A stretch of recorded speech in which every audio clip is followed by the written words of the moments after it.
That's cool. Yeah. The comments. Cool. I think we are live. I've never actually known release because there's such a delay between like Zoom and what we see on there. I never know when we're live. 30-second delay, isn't it? Yeah, it's crazy. So I'm gonna have a look to make sure we're on here. Get a little refresh.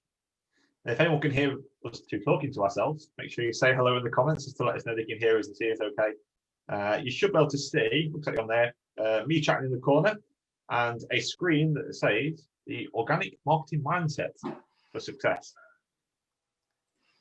which I guess you can guess what we're talking about today. So cool, we've got a few people here already. Let a couple of people turn up and then we'll get started. But yeah, if you can see us on the screen, you can hear us okay, make sure you just say hello in the comments. And like I say, we're going to kick things off in literally a few seconds time. We're going to literally jump straight into it with Allan. He's going to quickly introduce himself, talk a bit about who he is, what he does, and obviously go what we're going to talk about today. But of course, if you've got any questions whatsoever as we go through this, just drop them into the comments. I'm going to have them open. I'm going to try and pick up your questions. I'll start picking things out and I'll file them at Allan whenever the time's right, and try and get some of your questions answered as we go through.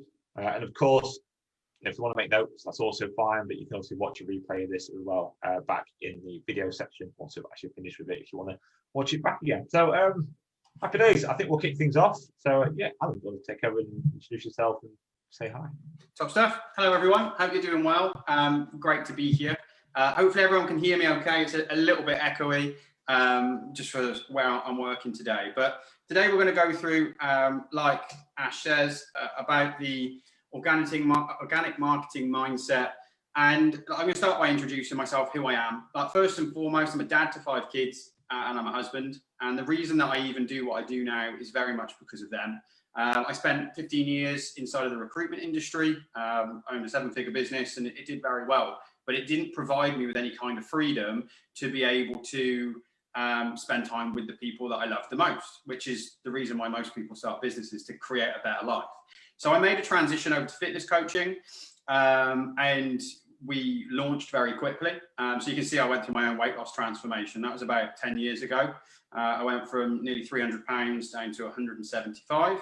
And that started my love of helping people with fitness. So from there, we grew very quickly to a 6-figure fitness business online. I did everything online because I wanted time freedom. I didn't want to be trading time for money in the PT environment. So I came into things from a bit of a different angle. I had a very strong business background, and we transitioned at the beginning of this year in January.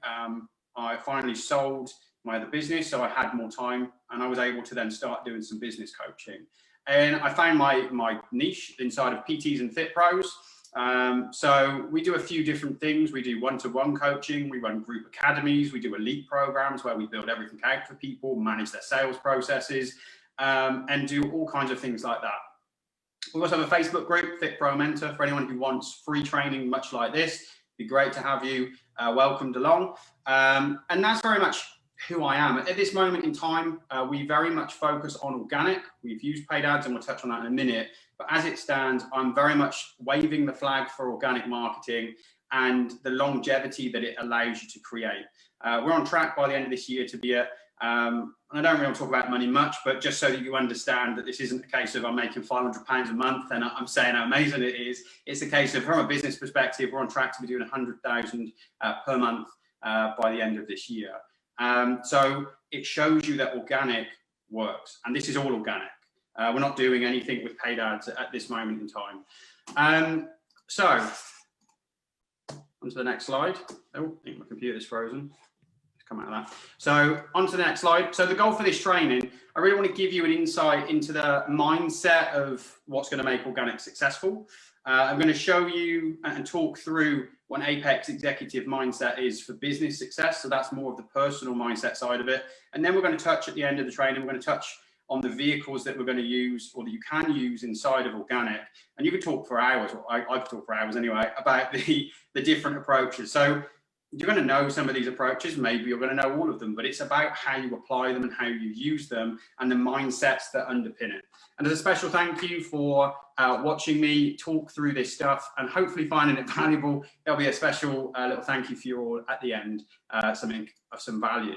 So first of all, why not paid ads? So in my opinion, anyone who says you need paid ads from day one, they're just simply trying to sell you something. It's that straightforward in my opinion. And the only time paid ads make sense is when we enter what I call stage 3. So stage 1 is launch. Stage 2 is to stabilize your business. That's when you go from taking lots of messy action and you become much more streamlined. You leverage your time, you create your processes. And then as you enter stage 3, as long as you tick a few other boxes, paid ads could make sense at that point. Up until that point, I feel they're used incorrectly by people. You have to also be willing to put a good amount of money behind them. And like my interaction with paid ads, it very much was a case of at the very beginning of my journey, the coach that I was working with at the time saw that I had some money available to spend on ads. So he encouraged me to go straight down the ad route. And I had some success with ads. And I'm not going to sit here and say you can't have success with ads, because you can. But the thing is that what I find a lot of people try and use ads for is they try and cover up poor process, poor approach, and a lack of understanding of organic. So we went from 0 to 10K a month in 3 months, and we were using ads. That was great until the ad account got shut down, and then there is no background behind it. So if all you're relying on right now is paid ads, it's a very frail business model.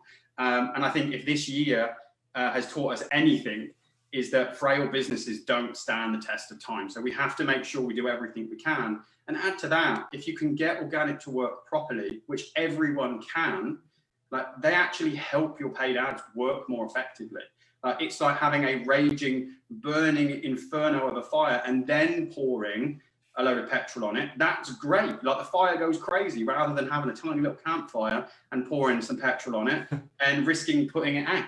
So it's a case of, like, paid ads, they have a place in the marketplace. I would say for 95% of people, they certainly aren't needed right now.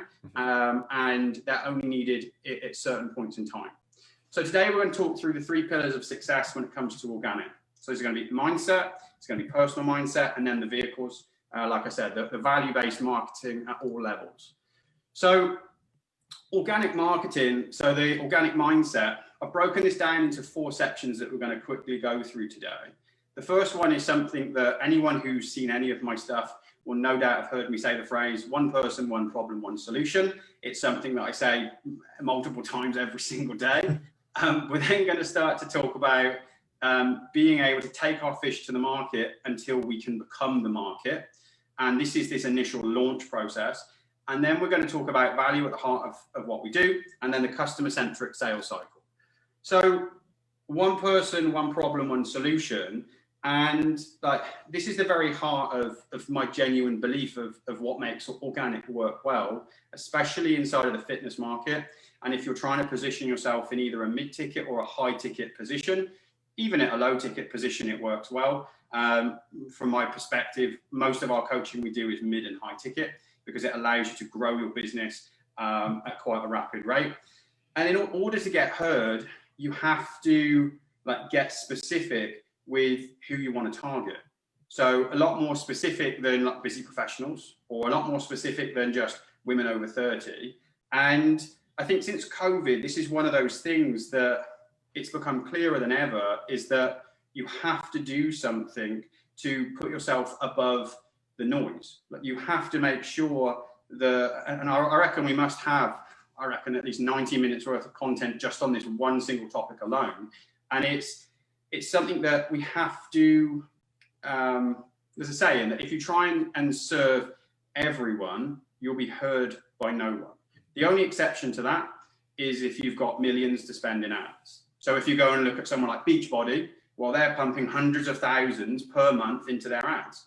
Well, that's going to work for them because they can just flex their way to success. And this is where I say, if you're trying to drop just £50 into an advertising campaign, you might possibly get something from it, or you might just lose it because it just vanishes into thin air. So we want to focus on this, this one person with their one problem and their one solution. We want to connect to the conversation going on in their head, because if we can start to connect to those things that go unspoken, that's how we really start to connect, and we build that know, like, and trust through our marketing. And for anyone who's new to sales, know, like, and trust is they're three most fundamental things we need to be able to get a sale. Like, the person has to know who we are. They have to trust us to some degree. They don't have to be our best friend, but they do have to like what we do, or at least how we present it. So we want to start to convey this through our marketing. And if we can, like I say, touch on that one problem and that one person, we elevate ourselves above the noise. Because if everyone is down at the bottom, if you imagine it to be like a song, if you imagine the strong bass line, like the boom, boom, boom, that's everyone just talking. If you just come in and add to that, well, the bass just gets deeper. But if you come in now like a little trumpet and go at the top, everyone hears the trumpet, and you are that trumpet. That's the thing. If you can position yourself like that, you immediately elevate yourself above everyone else. You stand there waving your flag. And the great thing is, because this is something that a lot of people struggle with, is they go, yeah, but I don't just want to serve one person, because I could help everyone. But if you position yourself strongly and say, I work with this person, something amazing happens, is that you attract everyone who that message resonates with to you. And then they, as consumers, approach you asking to work with you. Well, do you ever work outside of this group of people? Because your messages really resonate, and I'd love to work with somebody like you.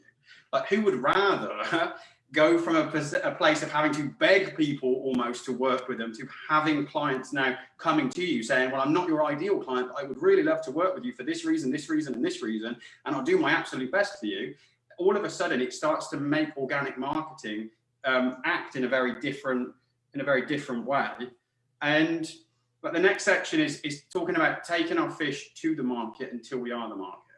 And this is where, like, I mean, you might be able to see some of my notes at the bottom because the screen's not shared properly, but like, this is where a lot of people, like, they really struggle with the organic side of things, because they get stuck in this real short-term strategy. Because I don't think the basics of organic marketing are a particular secret. I think a lot of people understand some of what you need to do for organic, but they believe that's everything. And this first part where we're launching, which is slightly more labor intensive than the rest of the process, well, people get stuck there. And in all honesty, I was thinking about it, and I think in a lot of ways, the reason people don't know any more about the organic strategy is the coach that taught them the basic organic strategy probably never progressed their own organic strategy any further themselves, because they got sold a coaching program to go do paid ads. So it's that thing of, in this initial time frame, we have to have a clear goal to really get things moving. And like this initial launch mode, like, it takes energy and it takes effort, just like a rocket taking off, like in America or anywhere, UK and Russia. You see the launch and like, and it's going up, and there's lots of thrust, and it takes so much energy to get that rocket into the outer atmosphere. But yet, once it's in space, it's just tiny little bursts here and there to keep it on course. And this is the key when we start to look at organic. We want to have these three-tiered systems. We want to have the initial, then the midterm, and the long term. And we will talk about the specific vehicles as we move forward. And like, we metaphorically, we want to take our fish to the market. The fish is our product, is our program, okay? And we need to find the correct market to really maximize our exposure. Because you could go to a tiny little local market and maybe you'll sell one fish. Or you could go to the biggest market that has the most qualified buyers in it, and you're going to sell hundreds, if not thousands, of fish. It's about identifying, where do I get the most bang for my buck, and how do I make this process as easy as possible for me? Because everyone wants to make things harder than it needs to be. Let's make it easy. We make the rules for our own business. Just go make it easy.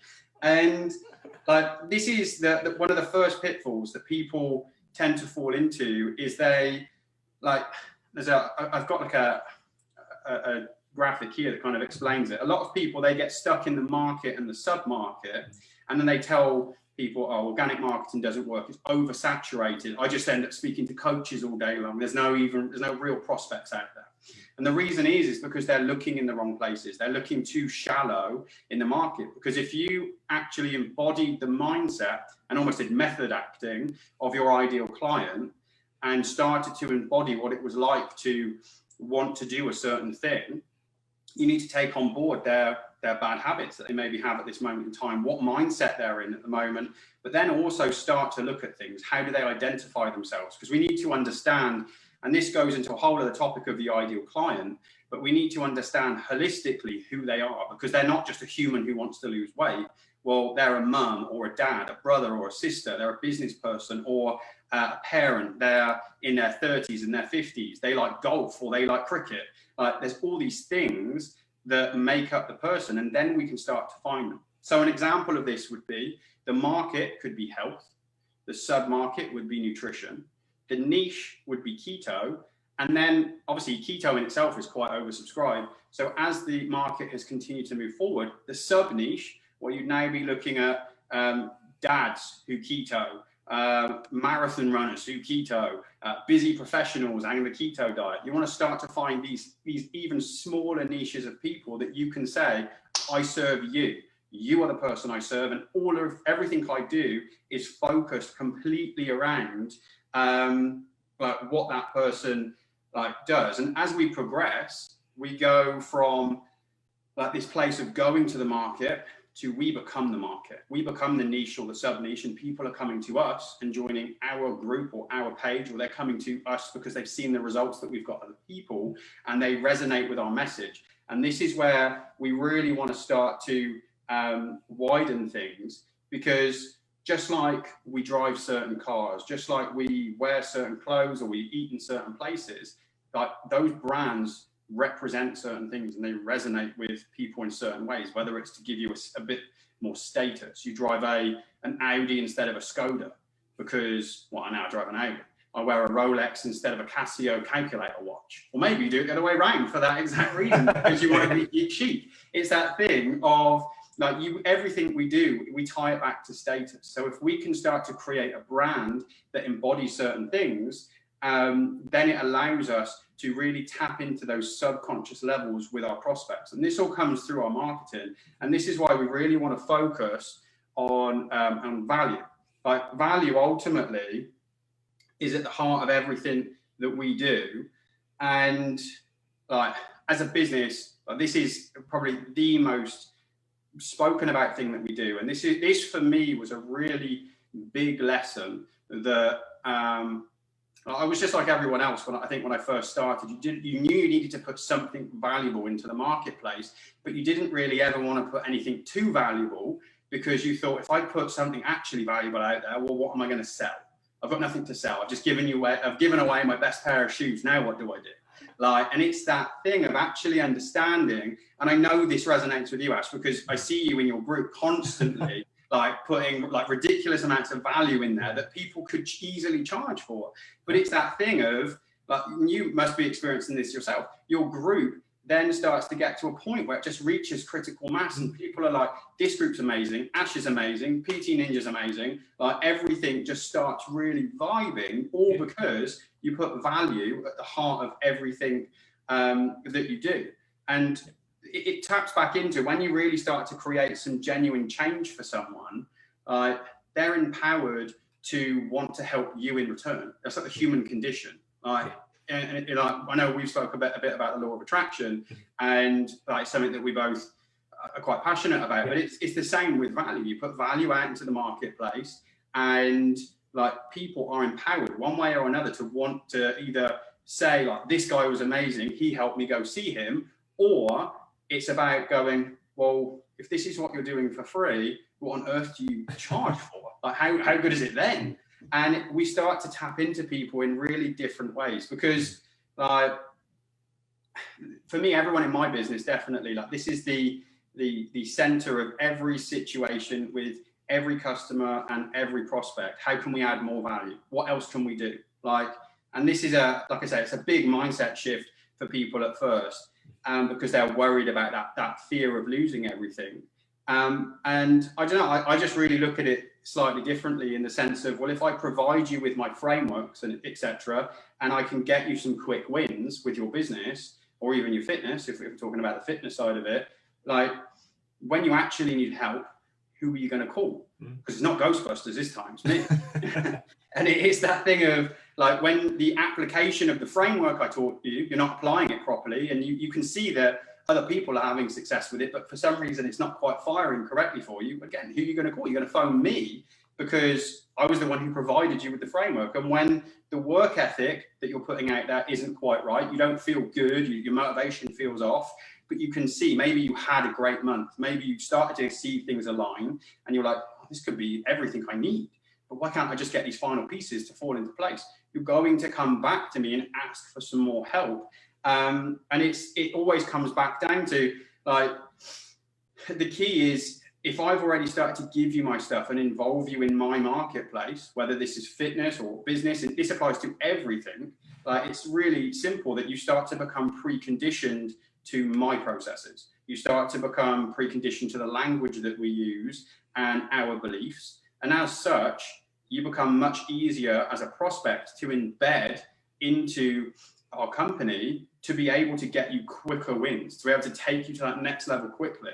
So if we were to look at, say, like weight loss transformations, you have clients coming in and they immediately embed themselves in your complete program because they already are familiar with the key components of it, the pillars that made it up. They now just need that final tweak to make the cogs run smoothly so that everything runs well. Like their mindset then bang is on point, their nutrition is on point, their exercise is on point. They start to see amazing results straight away. Business clients come on board our business coach, and they embed themselves, and they maybe have been taking lots of circular action for a long time, which builds a lot of potential power, and we just need to break that circle to create some ascension, and that's what shoots them up, and that's what allows us to get clients results where they go from 0 to 12, 15K in their first month. It isn't that we did something revolutionary, it's the fact that they were already familiar with what they needed to do. They just needed that final tweak, and it's their hard work, it's their commitment to their success that gets that result to move it forward. But this all starts for me with value at the heart of everything we do, which then ties in quite nicely to the next bit, which is the customer-centric sales cycle. And like, I know this is about organic marketing, so you probably are wondering, well, why we don't talk about sales? But sales and marketing, they go very much hand in hand. Like the sales cycle, to me, it starts right at this early phase, like at this early point, and we want the customer to feel empowered through value. Like we want the customer feeling as though they are fully in control of the process, and to some degree they are in control. Obviously we need to guide them, and I kind of see the sales process more like a sheepdog trying to herd sheep. Like you're not trying to take somebody in a direct direction, but you want them to go in that kind of way because you're trying to get to an end result ultimately. And the thing that goes along with customer-centric sales is you also need to understand the psychology behind sales, because, well, we know like we're going to need a certain number of touch points. So you need between 5 to 12 touch points. That's where 80% of business happens. We know that as a market average, something like 90% of salespeople, which is everyone who does anything with sales, they give up after 2 follow-up attempts. So you already know that if you can just get to 0.5, well, you've already beaten most of your competition anyway before you even get to the quality of your product. And then you start to look at these things. Like we start to be able to know that we need a really strong value-based follow-up process, because approximately 25% of all sales prospects are going to take potentially 12 months to convert. So you immediately know, well, we need a year's worth of follow-up, because simply DMing people saying, how's it going, for the 900th time is not going to get you anywhere. But if you can keep delivering value that's relevant to that ideal client, that one person, one problem, one solution, when the time is right for that person, they are going to reach out to you.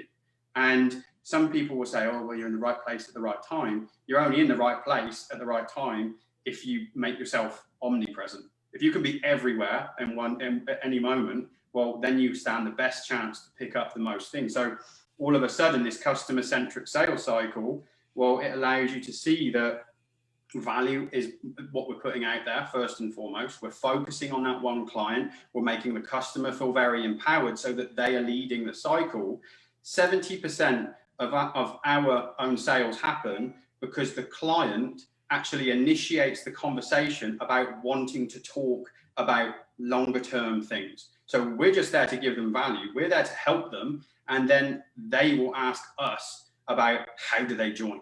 And I know before I was doing this, like I've worked in sales for a long time, so I have no problem with taking people through sales processes, but you would objection handle, you would like fight and struggle through parts of the process.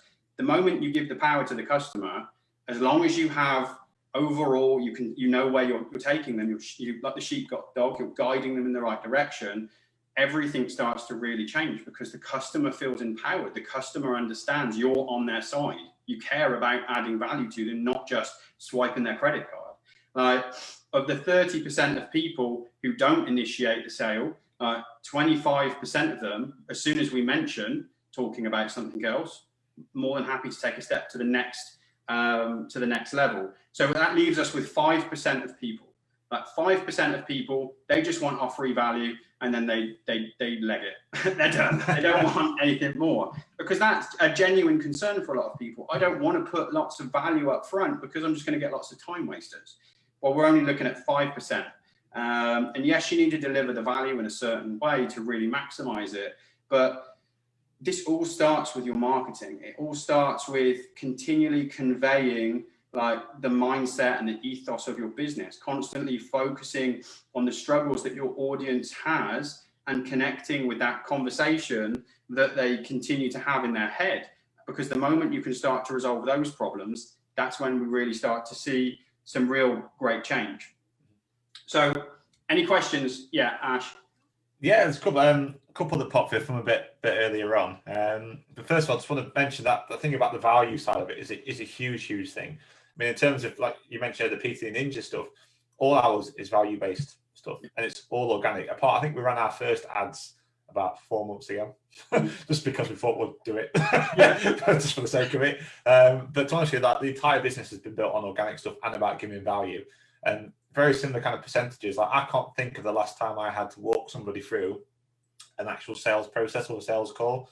Yeah. Like even for our higher price stuff, our gold stuff, they come to us and they purchase without even having to speak to them, because so much the amount of value we put out there already builds up that trust. They already know who they are. They already like what we do. And just like you said there, if we can give so much upfront for nothing, in essence, like what are they going to get by, wanting to work with us more directly? Yeah. So I think it's a huge thing that's missed out in the industry by a lot of people. And I think it's awesome that's the approach you have. I just wanted to mention that anyway. Thank you. I agree. I saw that myself there. It's just I don't know why, like it's an industry that really needs change. And I see a group of coaches, and like, I really consider myself to be part of the group, who are coming in and starting to make some change. And kind of, there was a wave, I suppose, a few years ago of big coaches coming through and like really revolutionizing the ad side of it for people. And then organic kind of went to the wayside, like the ugly cousin that it was made to be. But yeah, like value, I think it's especially when you've got coaches who, like, they love to coach. Like, they're good at what they do. They're good at creating change in people's lives, and they're then being forced into this box of becoming a cold sales, door-to-door salesman, like DMing 150 people a day. It's like it's not natural. No. Like, play to your strengths, and in value is at the heart of, like, it comes down to that energy balance, doesn't it? The clean energy and the dark energy. We need a bit of both, but most coaches have more clean energy because they care about helping. They want to create change. They want to make people better and healthier and better versions of themselves. So my approach was just, well, let's harness that with the sales process and let's play to our strengths. Yeah, most definitely. I think, and especially that DM approach, DM 150 people a day. I mean, if you just think logically about that process, I mean, how much of a life would you have really if you're constantly DMing people and the conversations you've got to have, and where do you scale that to? Where do you go with that? Like, how do you get out of that? Where this approach is, to me, is much more sustainable in the long term. It might feel like it's not, but it is. Like, to me, it's a much more sustainable, scalable system. I think we're going to talk about scalability anyway. Yeah. Coming up now, but yeah, there was just a couple of questions that popped up. Someone actually mentioned earlier on about you mentioned about the different stages and how eventually, further down the line, you'll get to a point in your business where you might want to start looking at ads if it suits. Yeah. At what point would you say that would be in a business? Like, where do you think, from an income point of view, or like a personal point of view, or whatever? Well, I think it needs to be taken into consideration a few different things. To me, I think from an ad perspective, number one, the business has to be able to fund the ads. If you have to pump money in externally, it's not the right time. The business isn't clearly running effectively enough to justify them. Personally, I think, like, 10K months are the very minimum needed before you can start to justify it. Because I mean, we have some like processes in place with our clients if they ever want to get to a place of running ads, where we would start to apportion a certain percentage of their income coming through to create that marketing budget. And that's the budget that you would use for potentially paid ads or other kinds of outreach to generate further traction. So 10K months, I would say, is a minimum, because a lot of people, I think, they think 10K months are out of reach.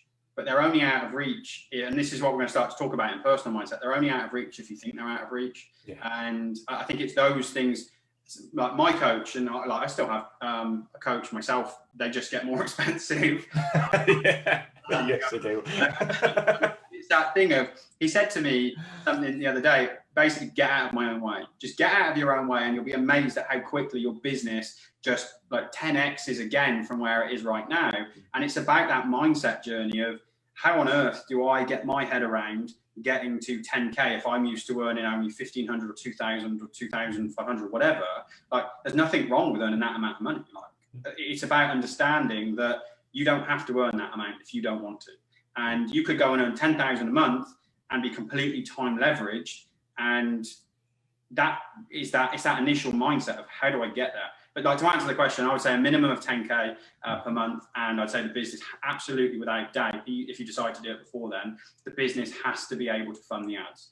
Nothing you do with your business should really ever cost you personally any money, except for maybe some initial setup costs if you're making some investment before you've even started trading. But everything about our approach is always focused around the business paying everything. You pay yourself first, you take care of yourself. You took that risk to launch the business. You deserve, like, it's your duty to have success from your business. You shouldn't feel sorry about paying yourself a good wage. Like, if you're putting the work in, you put your hat into that ring to go, I'm willing to risk it all. I don't get holiday pay. I don't get any of this stuff. I don't get any of the benefits of being safe and employed and get the paycheck every month.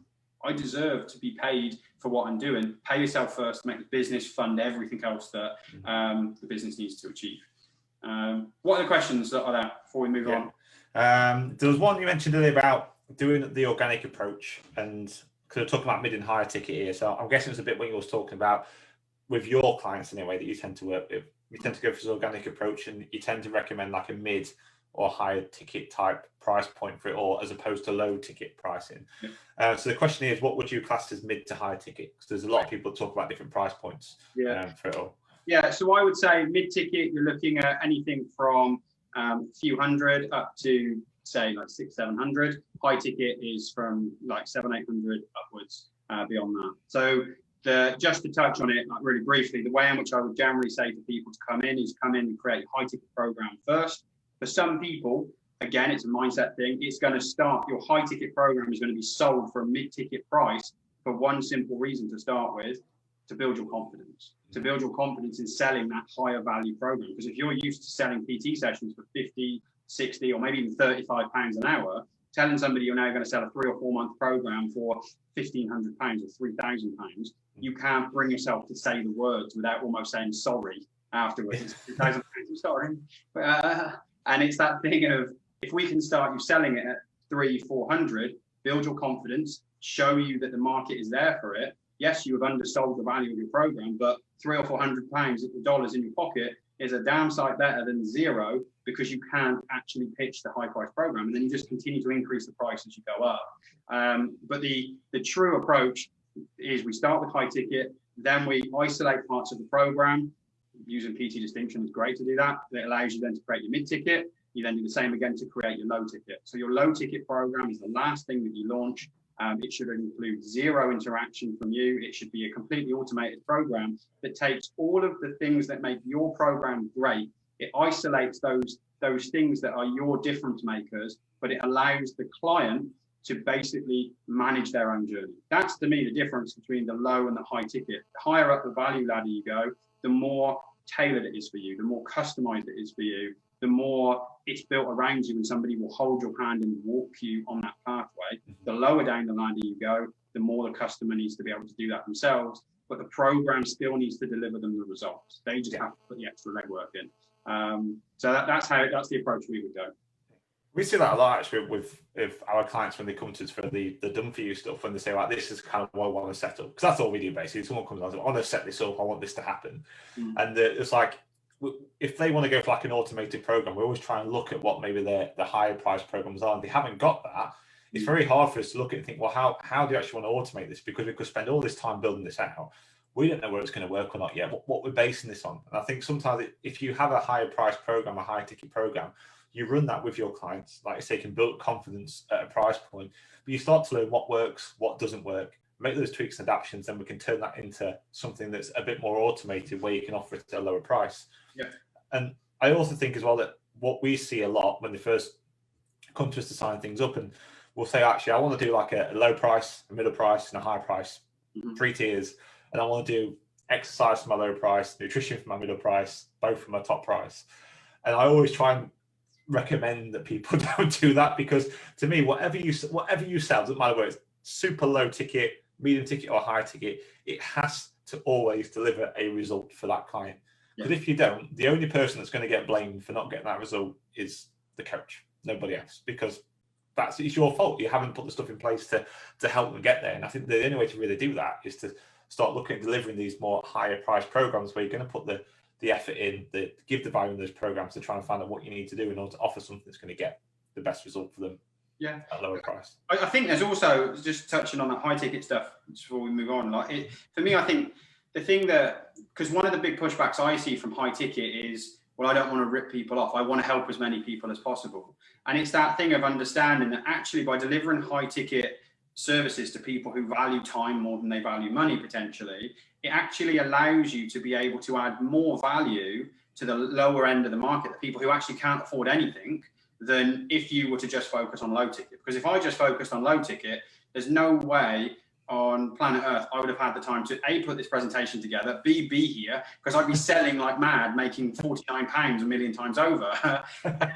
Thing, isn't it, of, well, I have high ticket clients who I know I do everything to get them the success that they want. Obviously they have to take part in that exercise as well. It's not just a case of it, unless they've agreed that I'm building their business for them, which they'll pay accordingly for. That thing of like, okay, this is what we're doing, I'm going all in value wise, but then that allows me to still deliver maximum value to the marketplace in things like this and other trainers that we do, where we can do it for free. And we're giving away, in my opinion, genuine value here that, or I probably paid to learn some of this stuff in coaching programs that packaged up, go through our e-course, learn this stuff. Like, this is just value that I think get it out into the marketplace, because it's that application and it's that accountability that is the X factor of how well you can apply something is going to determine how successful you are with it and the consistency of it. So that's the kind of my take on the high ticket and mid ticket stuff. Was there any other questions? Or should we move into pillars?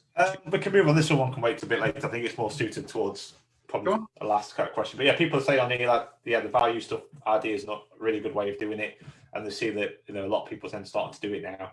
And also Charles is saying, I know this feeling, which I think he's talking about the pricing. It was about that's when the comment popped up. And was talking about like that feeling about feel like you're overpricing people, or you don't have the confidence to offer something. Feeling. Yeah.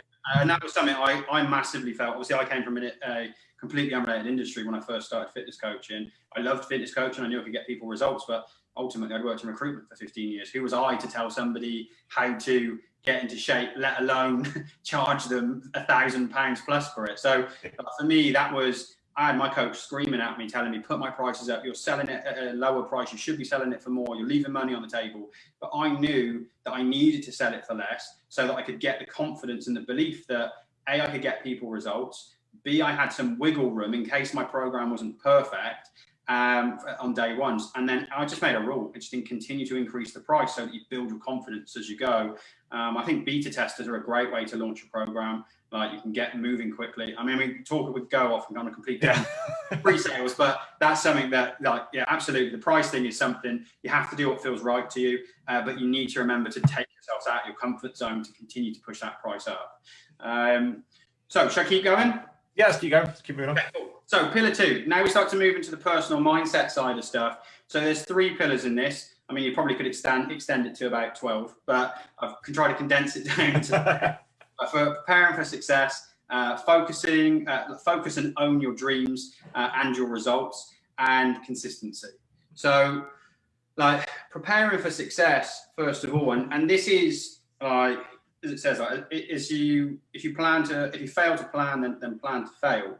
And like, I'm a really big believer in holistic growth. So, and I've learned this a few times the hard way through my own life, but if you look at people, and for anyone who's worked in the corporate world at all, you see people who run successful businesses, they're usually, most of them, are on their second or third marriage. They've got a super successful business, but they're on the second and third marriage, don't really see their kids very much, and most of them, no, that's not fair. Some of them are like just idiots. And you see this, I've worked with plenty of them, so you can see that it's a sore spot.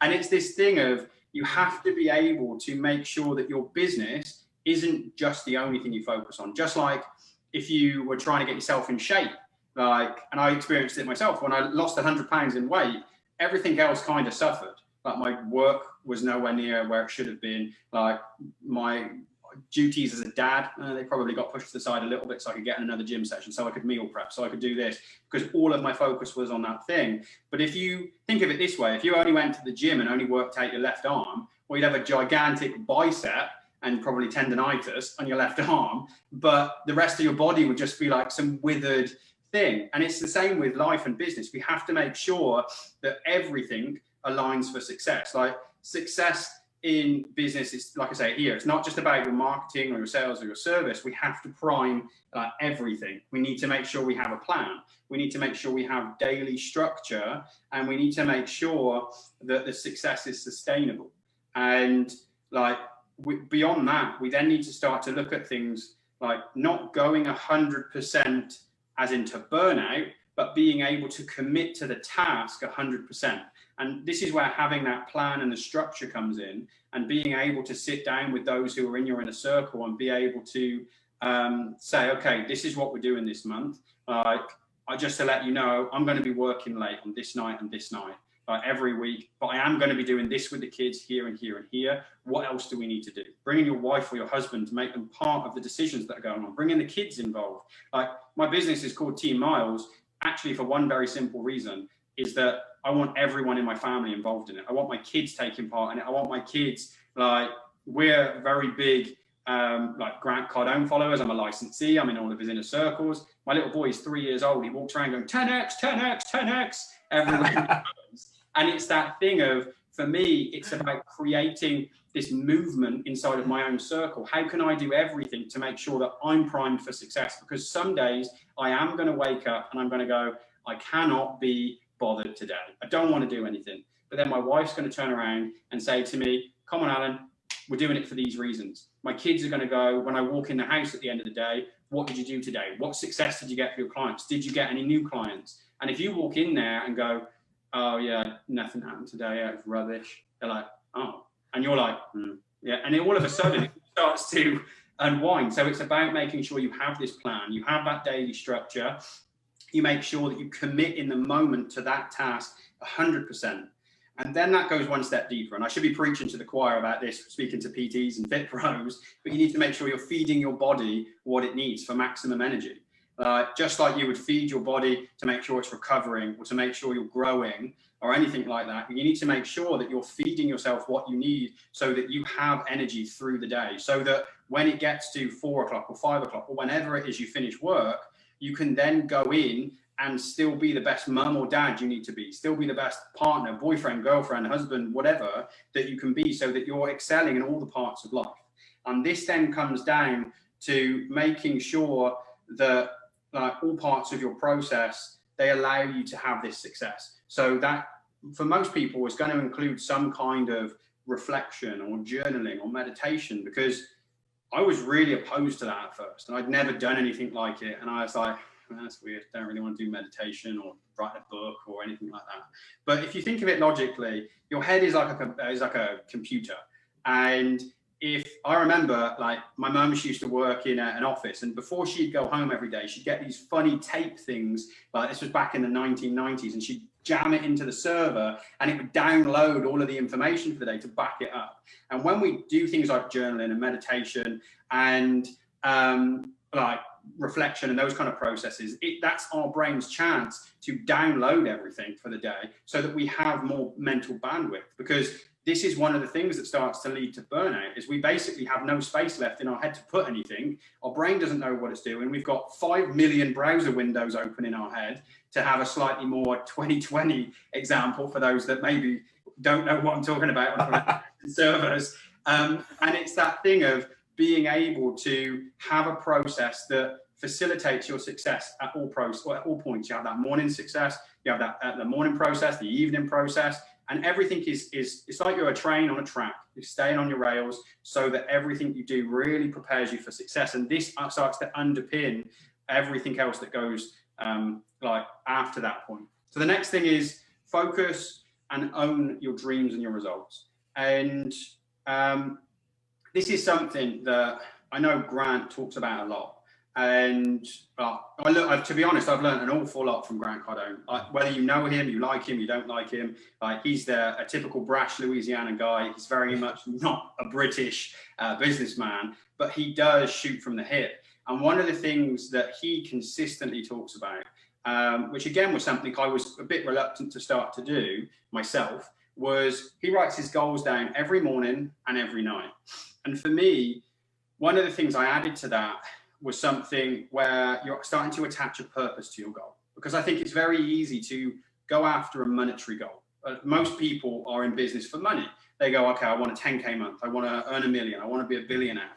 But you get so bogged down in the numbers that as soon as you don't hit that number, well, you start to feel like you failed. But ultimately, you don't know what it takes to hit that number. You need to understand the metrics underneath it, which is the things that move the needle. But the purpose is really understanding, what does that money represent? Why do you want a 5K or a 10K or a 100K month? It might be that, like for me, it's about providing security.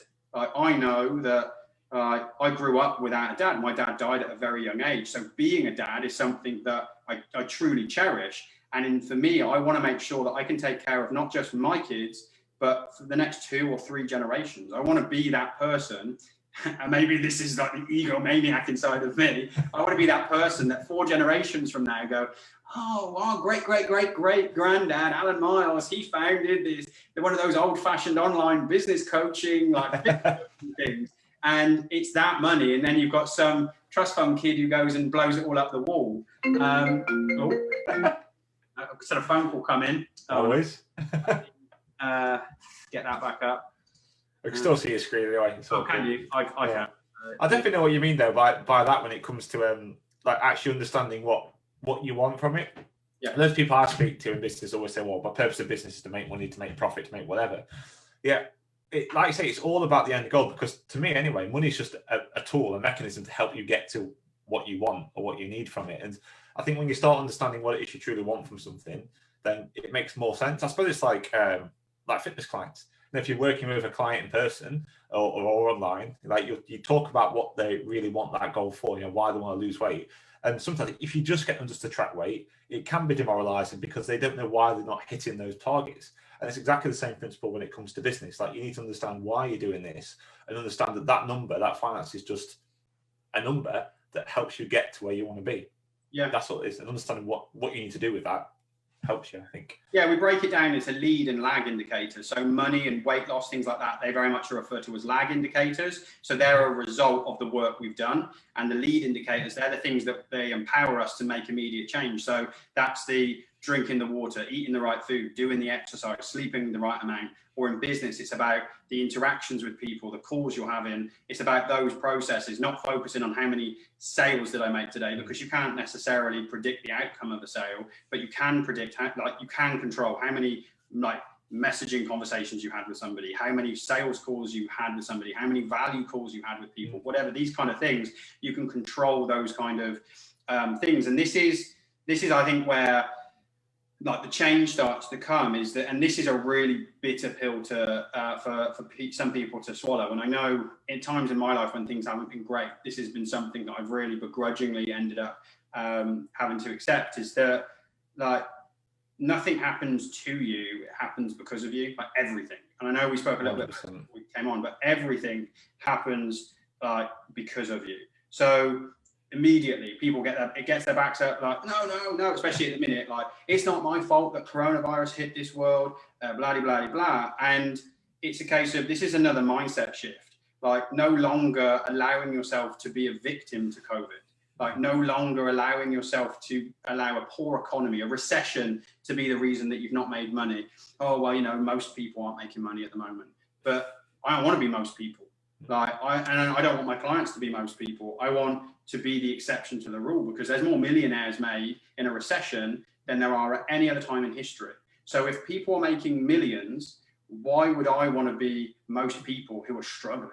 And it's a mindset thing. It's just that mindset shift that as soon as you are empowered, and I wear this thing on my wrist, so it says success is my duty. I'm a massive person in like positive motivation. I like to see stuff everywhere. So even if I'm having a bad day, which I have plenty of, like I'm certainly not somebody who just has a fantastic day after fantastic day. I wish I did, but like, I have bad days. I have days where things don't go right, but I look at it, and this reminds me, like, it is my duty to be successful. Not only do I have a family to provide for, I have clients who rely on me, but I deserve success. It's not luck. It's not chance that you get success. You get success by creating it. But to create it, you have to first believe it is possible. And I think if you look at, imagine if Elon Musk had not had this approach. Yeah, I'm going to go create electric cars. All right, Elon, mate, yeah, you go do that. Yeah. He seems to be doing okay for himself now. He then comes back, here he is, crazy Elon again. I'm going to go and fly to Mars. Okay, come back to us when you figure that one out, pal. And all of a sudden, like, he has that ability to dream, and he has that ability to own his results. Like, and it's about understanding sometimes you're going to do things and they're going to tank. And it's okay, because that provides you with another opportunity to not only go again at it, but to see that problem and create a new solution for it. And I'm certainly not looking at it from an idealistic standpoint, because when things go wrong, it's terrible. Like, it feels like the world has just fallen out. Like, it is this year has been, for a lot of people, has been terrible, but it doesn't have to be terrible. Like, the moment you accept what is going on around you is not fair, but it's happening. Now you have to pivot. The quicker you can go to zero, and I did a COVID webinar the other week about it, the quicker you can go to zero and accept, this is where we are right now. How do I move out of this? Like, how do I take back control and not be reliant on Boris opening up gyms again, not be reliant on having to sell like low ticket programs because I don't have the belief in myself to sell high ticket. What do I need to do to get my life how I want? And that's the key thing. You need to understand, first of all, what do you actually want from the world? Because your dreams at this minute in time, for a lot of people, your dreams aren't even your dreams. They're the dreams you've been fed by somebody else. So there's loads of different processes you can go through to start to map that out. And then the next thing is consistency. So we need to, everyone needs to do things consistently. I think that's quite a well-known fact. But over time, people start to lose sight of what's consistent. But everything we do needs to be consistent. So writing our goals out morning and night, it's something you need to do consistently every day. The second you stop doing it, is the second that you stop really committing 100% every day to what it is you're doing. The second you stop consistently planning, or you stop taking actions daily that move the needles, those lead indicators. Like, the minute you stop consistently believing in yourself, the minute you stop following your processes fully, like, those things, they all have knock-on effects to everything else that you're doing. Consistency is the biggest key, because the moment we stop doing any of this, it's the moment that it all starts to fall apart. So this is why I think it's quite important to create that structure that is always achievable, because you can't work flat out forever, because you will burn out. And I think a lot of people have experienced burnout. You have to be able to create flex in your schedule. And there's a quick story that I heard from somebody a while ago, and there was two groups of people that walked to the North Pole. The first group basically said, we are going to only march on days where it's sunny, and we're going to march as far as humanly possible on those days. The other group said, we're only going to march 20 miles every day, doesn't matter if it's snowing, it's raining, it's sunny. And then the group that got to the North Pole first was the group that marched 20 miles every day consistently. Like, even on days it snowed, even on days it was sunny, they didn't do more. They just did that 20 miles every day. The group that marched only on sunny days. Some days they do 80 or 100 miles. And the person who told this story told me it was a true story. So maybe it is, and I should probably check the validity of it, but it's a nice story anyway. Yeah. But the group that did the 20 miles every day, they met up with the first group who were only marching on sunny days. They were already on their way home, and that first group still hadn't made it to the pole, and half of them were dead because they just walked so far on the days they could. They burnt themselves out. So really, the whole purpose of that story is just to emphasize the point of, if you were to map out your day today and you had to repeat today for 100 days in a row, what would happen? Would you go towards your goal? Would you move backwards, or would you have burnt out? Because the only one that you want to achieve out of those three is to take steps forward. You don't have to take gigantic leaps every single day, but you do need to take a little step. And if you can do that every single day, and you can do it for 100 days, you'll be amazed at the compounded effect. Like, you don't have to feel like you've worked every day. It's quite nice when you do a time leveraged approach to business, where you focus on doing the things that move the needles and then going and enjoying life. Like, it's a fantastic thing. So it's one of those things. Take a look at your day today, map it out by the hour. If you reckon that you could do this day 100 days over and move forward without burning out, keep doing it. If you think you need to make some adjustments, make the adjustments. And if you think you're going to go backwards, then that's the time that you need to most definitely own your results. It's okay, because you can change them, and then start to make the plan to move forward. So pillar 3, I appreciate, like, it's already, we're at, what, nearly an hour mark. So That's cool. Is there any questions, or shall I jump straight into pillar 3? You could jump straight into it. Maybe there's people just making statements about how much they're agreeing with you. Like someone has said to you, like, it's not, it may not be your fault, it's your responsibility, that kind of thing. Look at it, and there was nobody watching. They all logged out after 5 minutes. Yeah, that's cool. There's people still here, that's all that matters.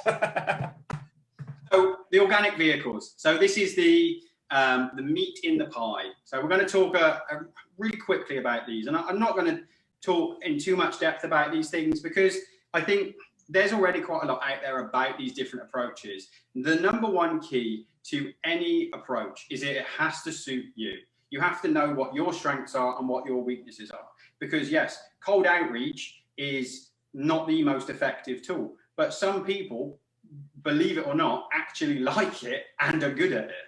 And it's that thing of, if it is something that you like and you have no problem in the backlash that comes with it, then you need to include it in part of your strategy. But in the same breath, if you're somebody who doesn't like that side of it, you've never been exposed to cold call sales before, and you don't want to be, which a lot of people don't want to be, then you absolutely don't want to include it in your process, because you're not going to want to do it. And I think this is the important thing, is that you'll speak to a lot of coaches and they'll say, you have to do this and you have to do that. It's all bollocks. You don't have to do anything. You can do what fits you the best. That is the most important thing. So the overriding framework of what we're looking to do, we basically want to take people, and if we were to use groups as the example on the front end here, which is what the slide is, we need to identify the groups that people are in. We need to make value-based actions. So we actually need to help people in these groups, taking your fish to the market. The prospects engage with us. So this is them liking our stuff, commenting back to us. Like, we can potentially talk to them for a while in the group, whatever. Long story short, you need to, at some point in time, give them the opportunity to see what it is you do. And you can do one of two things. You can either take the very long-winded approach, which is to hope they find their way there on their own, which does happen, but it takes a lot longer to do, or you extend the olive branch. You just invite them to connect. And this is the moment, in my opinion, where I start to differentiate myself from the people who at this point would say, now start messaging people like crazy. Like, we invite people to connect. We need to make sure that we have primed our page. So I call this page persuasion. Our page, our Facebook page, needs to be very clear that we service this person.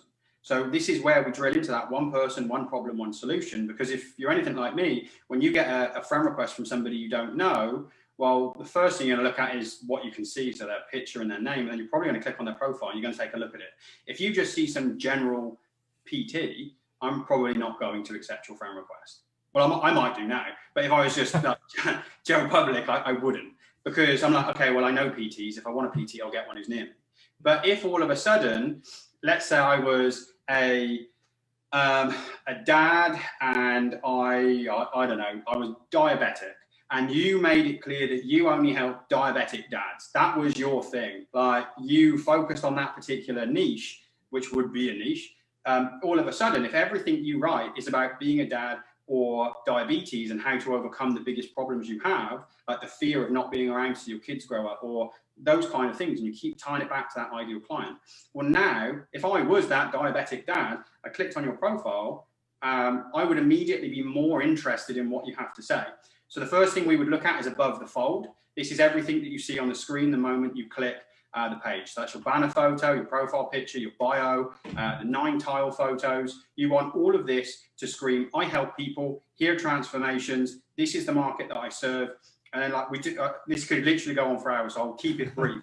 But it's about understanding. You want to prime all of this, and then most people will do one swipe. So you need to make sure you've loaded your feed with lots of relevant content, and then continue to drip it through so that it remains relevant throughout the feed. So you need to limit the cat memes. You need to limit the pictures of things that aren't relevant to your ideal client. And this is where your personal profile now becomes the shop window of your business. And then you're going to take them on a few different journeys. Not everyone is going on the sales journey. Like, most people initially are not going on the sales journey, and you don't want to try and push it. This needs to be customer driven. This needs to be customer centric. We do, however, want to say hello to them, because for 2 reasons. Number one, we're nice human beings. When I meet somebody new, the first thing I say to somebody is, hello, thanks for accepting my friend request on Facebook. That's great. That's all you need to say to the person. If they don't reply, that's fine. If they do reply, that's fine. There is no right or wrong thing at this moment, because at this moment, we've done what we need to do. We'll have started the Facebook algorithm, and our content will now start to show up in front of them. Yes, if we can have a conversation, then great. And we would like to take them ideally to a value call, which would be the first part of a 2-call close, and then to a roadmap call, which is the main portion of the sales process. If they sell, then you take them to over deliver, you collect testimonials, which is like pouring fuel on a fire again, which further builds your movement.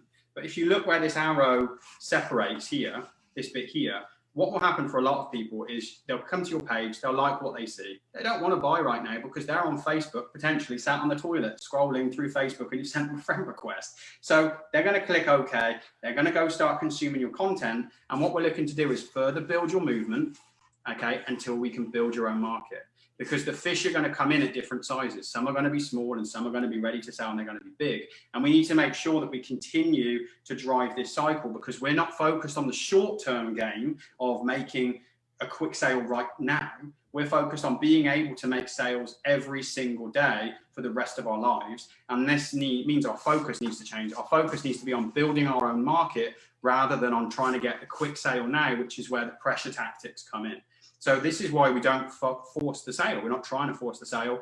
The marketplace is tired with it, but they're fatigued. They don't like it, and it does work to a degree if you can go through enough volume, but it doesn't work sustainably. So short term, this is in launch phase. These are the things we need to make sure. We've primed the profile. Like I say, this is your shop window. We need to make sure we're driving engagement on our page. We want to make sure we're getting likes and comments and asking questions and getting them involved in our community. This works on a personal profile or in a group. And then we want to focus on value. The word you see written on every single slide in this, besides my name, is value. Value is everywhere.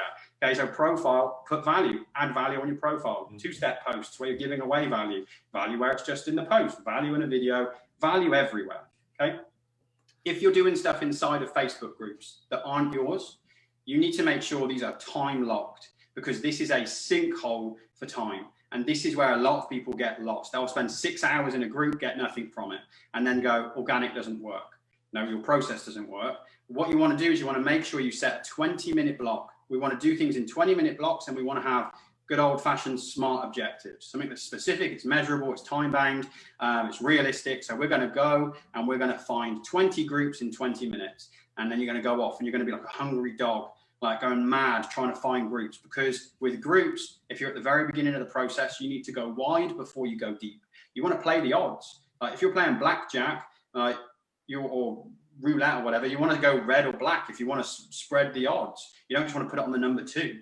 You want to get yourself as much opportunity as possible. So to start with, we want to go wide before we go deep. When we're in the groups, again, it's the same thing. 20-minute block, set the objective. Maybe it's a case of you want to add value to 3 people's posts. Maybe you want to put your own post into a group.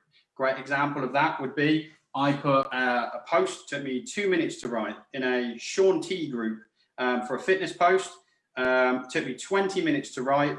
No, sorry, that's a lot. It took me 5 minutes to write. This is 2 hours ago. It's had 361 likes and about 25 comments.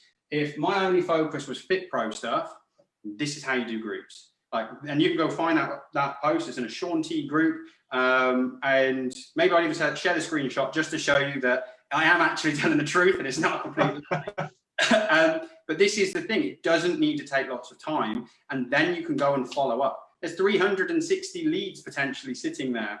People are asking for help, and I've not even said I want to help them. This is the thing. You just show up as you. You just be you. People connect with you and they resonate with you. This is the beauty of groups. But time-locked goals. If you take nothing else away from this, if you're doing anything in a group, time lock it, set a realistic objective, and go and attack it. And then the next thing is outreach. Like I said in that framework, you need to drive conversations. We want to talk to people. We can't sell our program sat in the wardrobe. You actually have to go out, and you do need to talk to people. It's okay to talk to people. You're not selling to them. Some people are going to be defensive. If you say hello to somebody and you get an F off back from somebody, that's not a reflection on you. That's a reflection on what this marketplace has done to people. Don't take these things personally. If you are saying hello to somebody and they don't say hello back, well, to me, that shows more about them, how they feel the rest of the marketplace than it does you. We are not selling.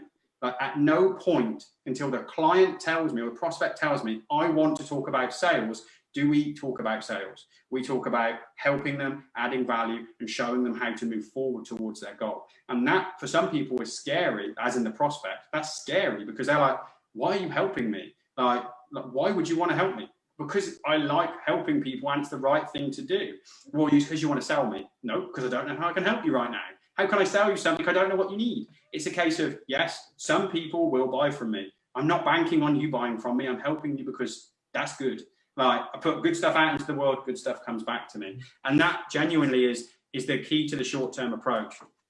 Mid-term, we start to take this further. So we need to focus on lead nurturing of the people coming through. Like I say, we have small fish, we have bigger fish. We need to make sure whether they're on our page or in our group that we continue to nurture them. Kind of like running a bath. We need a mixture of hot and cold water, cold leads and hot leads coming through. You do need some stuff to be able to convert in a timely manner, other stuff that is going to take a longer time to convert, whether it's because they're scared, whether it's because they've been burnt in the past, or whether just because it's just not the right time for them. Contrary to popular belief, sometimes now is not the right time for everybody to buy something. So it's okay. But if you remain and continue to nurture them, take care of them, imagine it this way. If you had a baby and the baby was born, you looked at the baby and went, you can walk home. Baby can't walk home. No amount of telling it to walk home or telling it now's the right time is it going to make it walk home. And leads are the same. Some leads are ready to walk home, others are not. So it's about understanding where is this lead at. And the key is it's really remembering that, this beautifully colored circle illustrates, sales is not a straight line. A lot of people approach sales as a straight line, as in that it's an interaction of my note there at the bottom kind of says it, market, sell, sold. But it's not like that. It's market. You might try and sell, and then it's going to be follow up. And it's about following up with value in that continual cycle. And then when the time is right, you have to position yourself correctly to make sure that you're in the right place when the time comes. And then we want to start to build partnerships. So this is with other influencers who have access to our ideal client. So this is where the longer term strategy further develops. But to start off with, we maybe still don't have much of a name for ourselves. So why would a big influencer want to work with us? Well, categorically, they don't. Right? So we need to find people, our peers, who are in other things, other related symbiotic industries that are useful, that we can build mutually beneficial partnerships with, so that we can continue to leverage like their audiences, and they can potentially benefit in one way, either by using our audiences or in some kind of like way to benefit them and move them forward. It's about creating these longer term relationships. And then the long term, like, and this is where the tide finally turns fully, and organic has really reached this point of critical mass. At this point, we've got what we refer to as hot list partnerships. For those of you that are avid readers, Russell Brunson's got some great books about this kind of stuff. He calls it the Dream 100. And this is where we start to interact with high level influencers. And at this point, this is like, we're like very much at the early stages of this in our own business. And obviously I spoke about revenue earlier on, so you can see the long-term potential that sits there with this. And it's about understanding when you start to see leads coming into you as if you were running ads, but you're not. And these leads have no ad cost associated with them. And it's because of the sweat equity that you put in on that front end, getting that initial like launch phase done.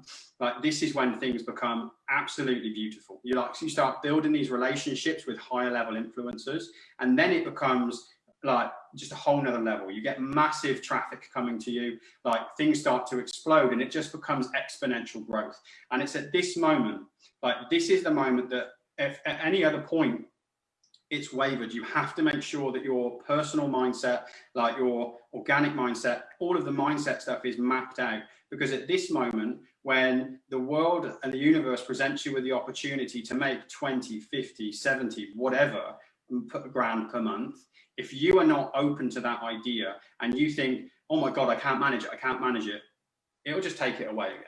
Like this is the moment when you need to make sure your mindset and your structures, this is why we have the time at the front end. This is why the short term and the mid-term processes, they're actually a blessing, because they allow you to learn the process. They allow you, just like if you walked into a weight room and like somebody put on the bar like 110 kilos or like, I don't even know, like, I don't know, 100 kilos on a bar and went, lift that, but you've never bench pressed anything, and you're not going to be able to lift it. And if you did, by some miracle, get it off the rack, well, you're probably dead because it's going to fall on your throat. And it's that thing of understanding this short and midterm, like, yes, it feels sometimes it's frustrating. Yes, it feels like I wish I could just get to that long-term bit.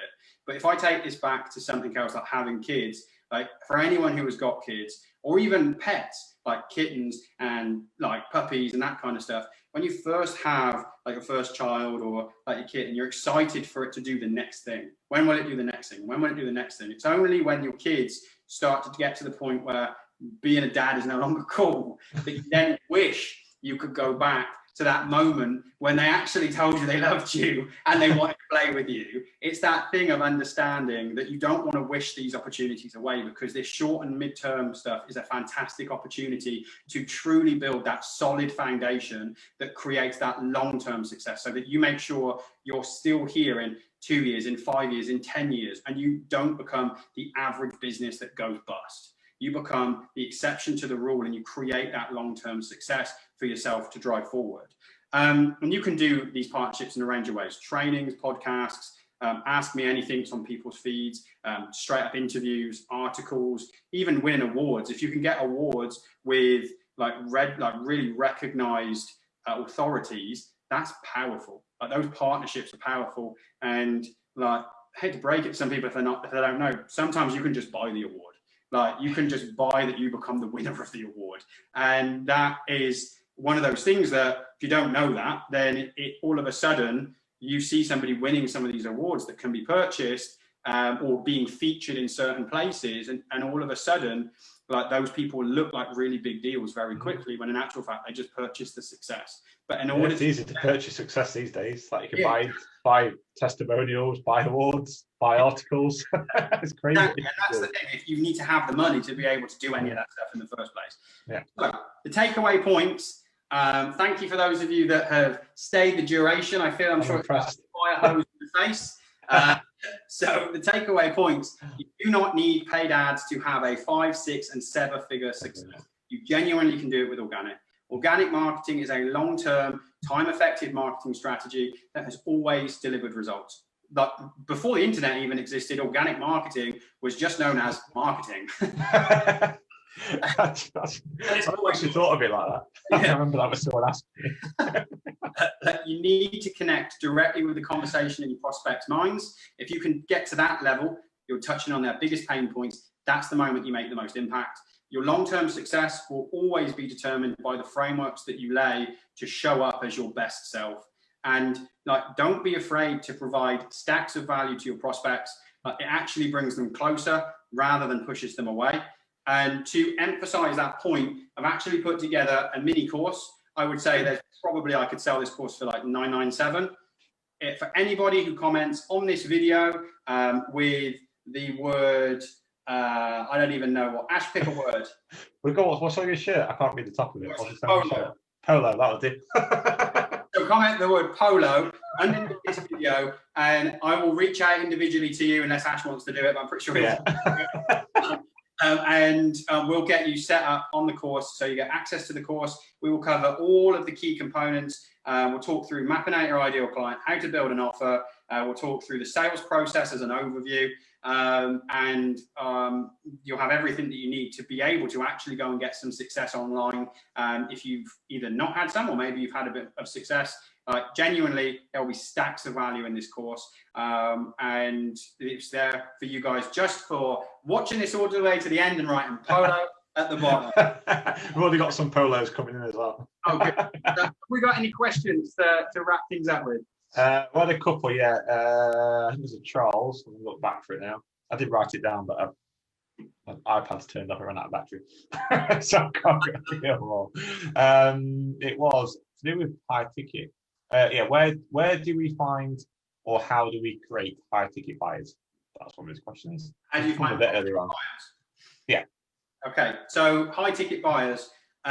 You need to map out the ideal client. So the first thing you need to understand is so the way in which we do the process is we map out the ideal client, and we understand their pain points. Then we go off and we validate this. So we would use something like Audience Insight on Facebook, and we would start to find the things that resonate with this audience. So they need to obviously value time over money, that kind of thing. High ticket clients exist in every single marketplace. And I think the illusion is a lot of people are looking for somebody who's driving a Bentley, who has got a Rolex, and that's not the case. Some of my most successful and loyal high ticket clients have actually been nurses, people who work for HMRC, people who are just normal, everyday people, but they value that change, that time over money exchange, because they are sick and tired of having tried Weight Watchers for the last 15 years. It's not worked for them. Having a PT every once in a while, got them some results short term, but it's about creating that longer term change.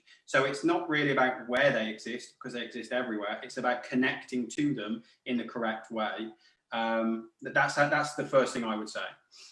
Cool. A couple of other questions that came in. I think Sarah mentioned this one. I'll go and find it again. First of all, she mentioned actually, thanks for the prep talk. I definitely fall under the category of lack of belief. Oh. And she also asked a question about any mindset change books, audio books you recommend. Yeah, so let me just pull up my Audible. I'll give you a few off of there. So one that comes straight to mind is called Psycho-Cybernetics. It's by a guy called Maxwell Marks. That's a really great book. The other books that I would recommend from my good friend Grant, The 10X Rule, great book. Also, The Secret, if you've not read it, that's a great book. That book actually completely changed my life. What else have we got here? Let's have a look. Unlimited Power by Tony Robbins, that's good. What else would I say? Do you know an actual book? This is a proper, the least cool mindset book ever, but The Fear Bubble by Ant Middleton. It talks about his journey. It's a good book, that is. I like it. It's a really good book. It's got some really great principles in it, and it really helps to overcome, I found, a lot of the fears inside of, especially if you're not used to going on video and those kind of things. Especially if you're using a background tool like mine. With my rectangle head. I promise I've actually got a normal shaped head. I don't look from PlayStation 2. The Fear Bubble is a really great book at overcoming those kind of things, the processes in it. Psycho-Cybernetics would be top of that list. of books to read though. I must have read that book 4 or 5 times. He explains it in like mindset in some really great ways, especially when we're talking about morning processes and creating those frameworks. Yeah. Charles, the last one he mentioned was the fear bubble. Last book is on about Ant Middleton's book. You know, the guy from SAS. Yeah. Who wins show. That guy. It's a good book though. It is a good book. I do like it. I do quite like how candid he is in it as well. Yeah. I use Audible. I never have time to actually read, so I just listen to things whilst I'm working. But it's a case of it was a really good book. Once you get past this slightly irritating voice, it's a really good book. Yeah, he reads them on himself, doesn't he? Self-narrates. Yeah. It's a bit like on The Secret, actually. Rhonda, she self-narrates that, doesn't she? Yeah. And it took a bit of a while to get used to her voice a little bit. I do like her voice. Yeah. There's also the actual TV version of it, isn't there? Not the film. There's a film out for it now. But there's actually, if you don't want to listen to the book, there's actually the show which is basically the book. Basically, it was just on TV if you want to watch. I think it's on Netflix for free if you don't want to download it. Yeah. On there, and there's even a film out which came out the other day on Netflix, but I've not watched it. So I should watch that. I think that was most of them. Sarah said, "Yeah, thanks. Love the SAS guy." Charles was saying, "Yeah, find ideal client, speak to pain points." Don't think I've missed any. Oh, hang on, there's one. What would be your first bit of advice for someone who's just starting out doing organic stuff? What could be the best bit of action they can take today? Best bits of action they can do: map out their ideal client, map out a framework for your offer, go and pre-sell it. Awesome, and type Polo in the comments. Yeah. That's basically what you're going to get when you type in the comments, how to do those things.